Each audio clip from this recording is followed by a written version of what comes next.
Azerbaijan's ambassador to Turkey, Khazar Ibrahim, who's live with us from Ankara. Ambassador, welcome to the programme. We are now 1 month into the recent fighting. There have been 3 attempts at a humanitarian truce. What hope is there for diplomacy if a humanitarian truce can't even hold?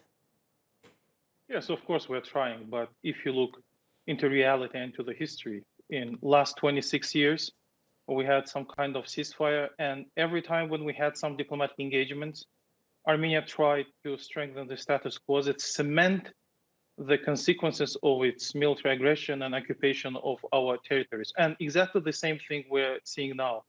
When we are agreeing on a temporary humanitarian truce, Armenia immediately violating that. Actually, now there is a widespread thinking in Azerbaijan. Will ever Armenian side keep their promise more than 5 minutes? Because every time they violated it immediately. So it's the same tactics, it's the same policies. And actually, Prime Minister of Armenia does not even hide it when he says that we don't see any room for diplomacy right now. We're going to fight with the arms in our hands.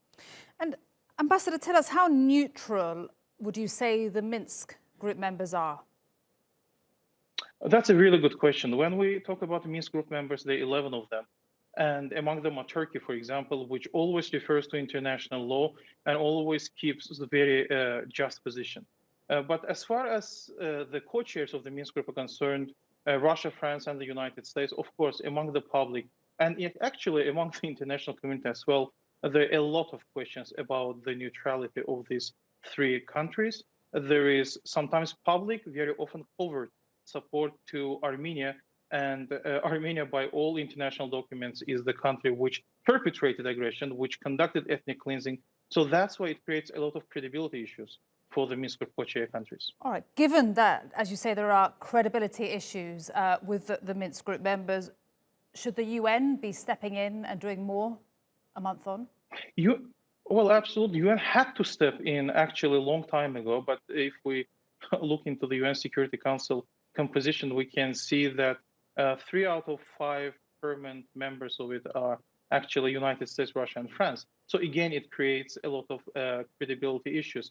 That shows actually, and for a long time there were discussions about reforming United Nations, reforming Security Council, because there is a crisis in international system, and United Nations is the only universal organization.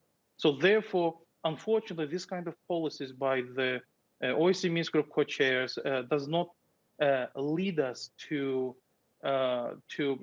good outcomes. So therefore, the faster they will come back to the policies based on international law, the better it will be for their credibility and actually for the United Nations itself.